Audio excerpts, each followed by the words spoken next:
지금 진행하고 있습니다. 자, 2편은요, 치료 방법을 좀 알아보려고 해요. 자, 심장의 저승사자 같은 이 심근경색 치료 방법 제대로 알아야지 좋을 것 같습니다.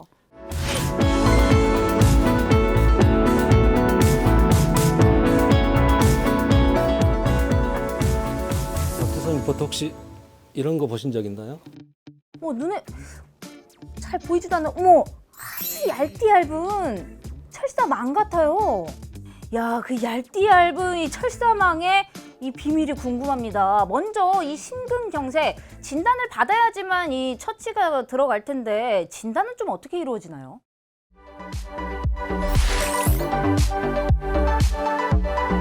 심근경색증 진단은 의외로 간단합니다. 가장 중요한 것은 1편에서 말씀드렸던 가슴 통증, 20분 이상 지속되는 심한 가슴 통증이 첫 번째고요. 네. 두 번째, 이제 병원에 오시게 되면 다 해보셨죠? 누워서 심전도를 찍게 되죠. 심전도까지 찍으면 거의 90% 이상 진단을 할 수가 있고요. 또 마지막으로 이제 혈액 검사, 피 검사를 통해서 심장 근육이 심근경색증 때문에 죽게 되면, 괴사가 되게 되면 심장 근육에서 어떤 효소들이 혈액 속으로 방출이 되거든요. 그래서 심근 효소치가 정상인에 비해서 많이 상승 올라가게 됩니다. 이런 세 가지를 가지고 심근경색증 진단을 하게 되고요. 그 외에 이제 심장 초음파 이런 것들을 해서 심장 기능 평가를 하게 됩니다. 그렇지만 이제 가장 정확한 진단은 관상동맥 조영술이 되겠습니다. 관상동맥 조영술이요? 말부터가 좀 어려운데 지금 앞서 말씀해주신 진단 방법은 굉장히 생각보다 간단해요. 그렇다면 관상동맥 조영술은 좀 굉장히 복잡한 검사인가요?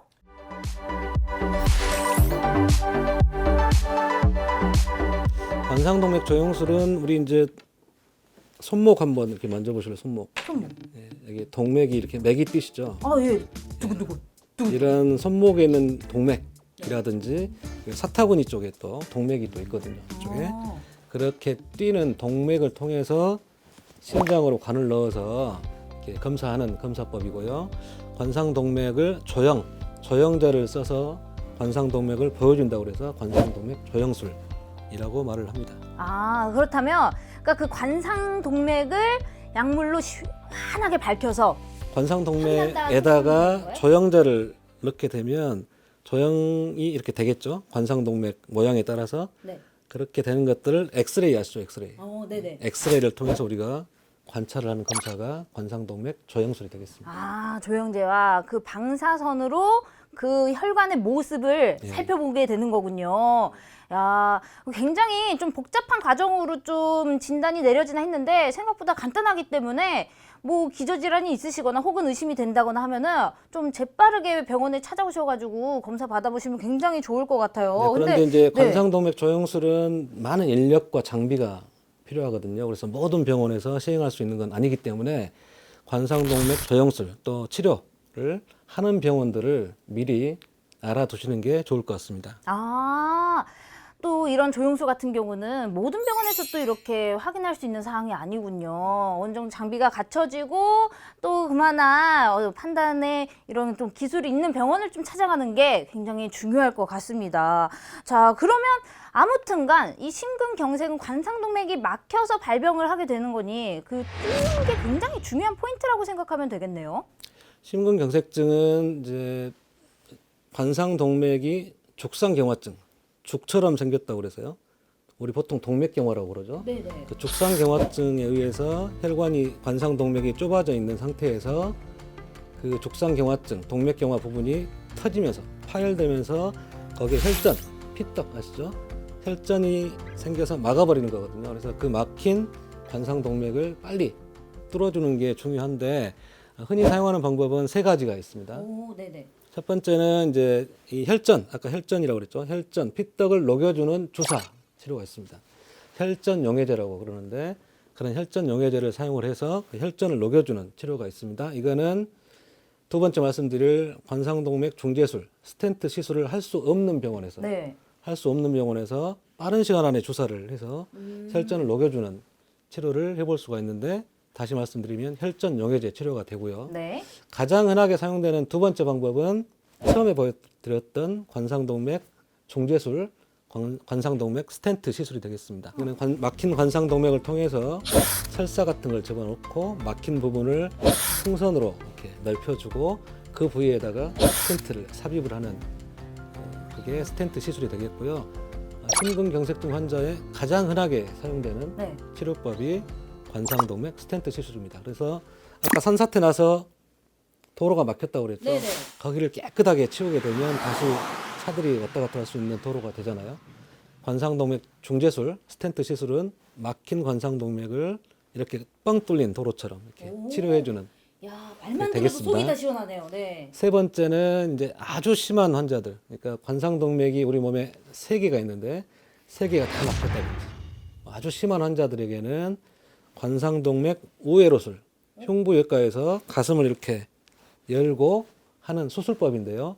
관상동맥 우회로술을 할 수가 있습니다. 막힌 관상동맥 아랫부분으로 정상혈관으로 정상적인 혈관을 이어주는 거죠. 막힌 관상동맥 네. 아래로 정상적인 혈관을 이렇게 이어주는 것을 우회한다고 해서 관상동맥 우회로술이라고 그러고요. 이런 손목에 있는 혈관이라든지 네. 또 가슴으로 가는 혈관, 네. 또 다리에 있는 혈관 이런 정상적인 혈관들을 사용을 해서 수술해 주는 것들을 관상동맥 우회로술.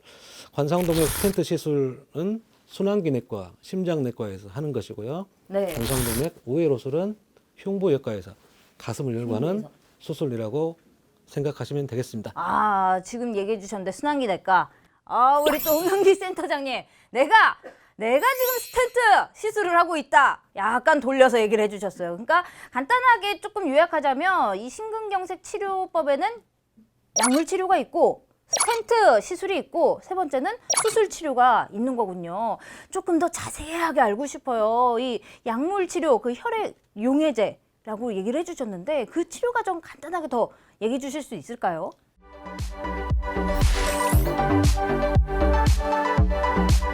혈전 용해제죠. 혈전이 관상동맥을 막았으니까 그 혈전을 녹여주면 되겠죠. 네. 주사로 되어 있습니다. 주사를 이렇게 팔에 있는 혈관 같은 데로 정맥을 통해서 주사를 하게 되면 주사가 심장으로 가서 관상동맥 막힌 부위로 네. 그 혈전 용해제가 들어가겠죠. 그 부위를 녹여주는 치료가 혈전 용해제 치료입니다. 아까 말씀드렸듯이 관상동맥 중재술, 스텐트 시술을 할 수 없는 병원에서 가장 흔하게 사용할 수 있는 치료법이 혈전 용해제인데요. 문제는 혈전 용해제는 그 약에 대한 부작용이 또 있을 수도 있겠죠. 또 흔하게는 혈전을 녹이는 약이기 때문에 출혈, 뇌출혈 같은 안 좋은 합병증들이 있을 수 있다는 그런 단점이 있겠습니다. 아, 그 약물 치료 좀 빠르게 시행할 수 있는 장점이 있지만 또 다른 부작용의 그런 상황이 있을 수도 있다라고 얘기를 해주셨어요. 그렇다면 그 두 번째 관상동맥 중재술, 그 스텐트 시술은 어떻게 이루어지는지 좀 소개 좀 해주세요.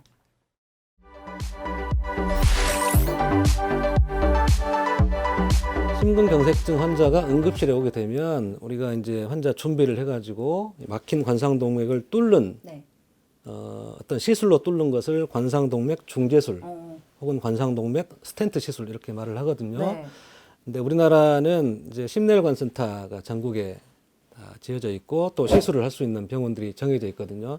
그런 병원들은 심근경색증 환자가 응급실에 왔을 때부터 막힌 관상동맥을 뚫는 데까지 그 시간을 1시간 반, 90분 이내에 하도록 나라에서 정하고 있거든요. 그래서 네. 대부분 병원들은 거의 1시간 이내에 다 시술이 이루어지게 됩니다. 그래서 그런 환자가 응급실에 오시게 되면 환자 준비를 해서 환자를 시술할 수 있는 방으로, 수술방으로, 시술방으로 옮기게 되고요. 네. 환자를 이런 테이블 위에 눕히고 동맥, 이렇게 팔에 있는 동맥 주로 많이 사용을 하는데 이 동맥이라든지 사타구니에 있는 동맥을 통해서 관을 심장, 관상동맥 입구에다 위치를 시키고 네. 관상동맥 입구에 위치시킨 관을 통해서 조영제라는 약을 아까 말씀드렸던 조영제라는 약을 주입을 하게 되면 관상동맥이 촬영이 되겠죠. 네네. 엑스레이로 우리가 네. 본다고 그랬죠.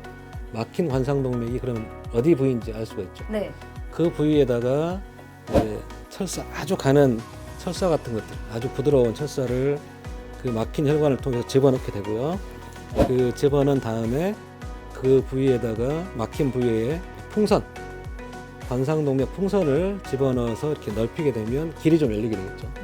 그런 다음에 이제 스텐트를 그 부위에다가 장착을 시킨다고 보시면 되겠습니다. 그리고 이제 기구를 빼면 막힌 관상동맥이 스텐트 시술로 인해서 이제 뚫리게 되는 것이죠. Okay, we will show you the today's angiogram. Okay. Okay, we deployed 3.5 by 18 mm stent DES, and I will check the angiogram. Ready? Ready? Shoot. Okay. Good.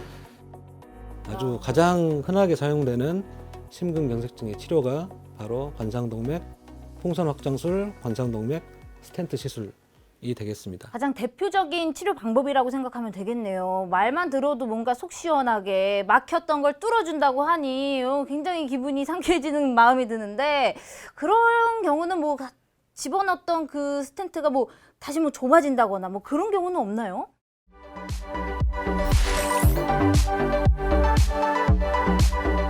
관상동맥 풍선 확장술만 했을 때는 다시 좁아지는 것을 이제 재협착이라고 네네. 하는데, 재협착률이 30에서 50%. 거의 2명의 1명의 환자는 풍선 확장술 하고 난 다음에 다시 네네. 좁아지는 재협착이 발생을 하고요. 그렇기 때문에 초기에 이제 금속망 스텐트를 네. 만들어서 이제 사용을 하게 되는데, 스텐트도 초기의 스텐트는 금속 스텐트는 다시 재협착되는 확률이 20% 정도 네네. 됩니다. 그래서 요즘에는 거의 대부분 다시 막히지 않게, 다시 좁아지지 않게 어떤 약품을 처리한 약물 방출 스텐트. 그러니까 스텐트에다가 약물을 다시 막히지 않게 하는 약물을 코팅한 네네. 그런 약물 방출 스텐트를 우리나라 또 세계적으로 많이 사용을 하고 있고요. 스텐트는 보셨다시피 아주 얇은 네. 스프링처럼 생긴 금속망입니다.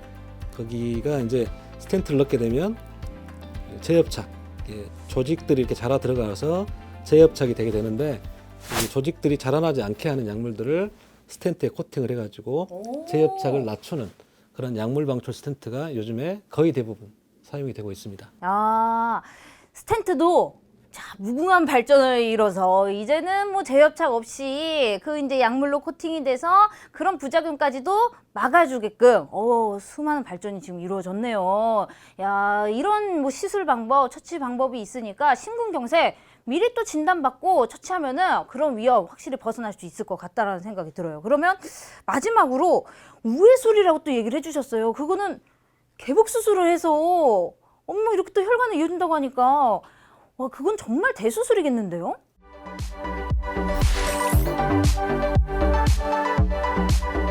관상동맥이 이제 3개가 있다고 그랬죠. 3개가 있는데 세 혈관이 다 막힌 경우가 있습니다. 혹은 2개가 막혔더라도 하나는 막힌 지가 오래된 혈관이 있다든지. 그러니까 굉장히 심한 환자들은 스텐트 시술로 하기 힘든 경우가 간혹 있거든요. 스텐트 시술을 모든 환자에게 다 할 수 있는 건 아니기 때문에 아주 심한 환자들은 가슴을 열고, 개흉이죠. 가슴을 열고 이제 혈관, 정상적인 혈관을 막힌 관상동맥 아래쪽으로 이어주는, 그래서 피가 이어진 혈관을 통해서 심장 근육으로 네. 잘 돌게 하는 치료가 바로 흉부외과에서 시행을 하는 관상동맥 우회로술, 관상동맥 우회술이 되겠습니다. 많이 이용하는 동맥은, 혈관은 이렇게 팔에 있는 요골동맥, 이렇게 뭐 가슴으로 가는 동맥, 또 다리에 있는 정맥, 이런 것들을 사용을 해서 관상동맥 우회로술을 많이 시행을 하고 있습니다. 아, 약물 치료, 스텐트 시술도 어려운 환자에게는 그렇게 또 우회술이 시행이 되기도 하는군요. 자, 그렇게 심근경색 치료를 이런저런 과정으로 하게 되면은 그럼 완치, 재발 없이 이제 새 삶을 살 수 있는 건가요? 재발 없이 살 수 있으면 좋겠는데, 가장 흔하게 시행되는 스텐트 시술을 예로 들면요. 요즘에 약물 방출 스텐트가 이용이 되면서 그 합병증 이런 게 굉장히 줄었습니다. 그렇지만 스텐트를 넣고 나서 다시 좁아지는 재협착이 생긴다든지, 또 스텐트 부위에 혈전, 피떡이 생겨서 다시 혈관을 막아가지고 심근경색증이 재발하는 그런 일들이 있거든요. 그런 것들을 막기 위해서는 이제 약물 치료, 병원에서 의사 선생님이 주시는 약을 잘 드셔야 되겠죠. 약물 치료를 잘 하셔야 되고, 또 생활 습관 관리를 좀 잘 하셔야 되겠습니다. 규칙적으로 운동하시고 식이요법 하시고요. 야채, 생선, 식이섬유 이런 것들을 많이 드시고, 포화지방산 같은 기름기는 많이 줄이셔야 되고요. 또 무엇보다도 위험인자, 우리가 심근경색증의 4대 위험인자라고 하면 네. 고혈압, 당뇨병, 이상지질증, 흡연, 담배 이렇게 되는데요. 이 네 가지를 잘 관리를 하셔야지 심근경색증이 재발하는 것들을 막을 수가 있겠습니다. 지금까지 얘기를 들어보면요. 심근경색이 발병하고 그 이후에 처치 과정이 있다고 하더라도 관리해야 될 것들이 굉장히 산더미처럼 쌓여 있네요. 이런 이야기 더 들어봐야 될 것 같아요. 어떻게 관리하면 될까요? 궁금하십니까? 네, 많이 궁금해요. 알려주세요. 3편에서 알려드리겠습니다. 3편! 아우, 그럼요. 우리 다 알고 넘어가야 되니까 여러분, 우리 3편에서 이야기 들어보면 어떨까요? 3편에서 만나요.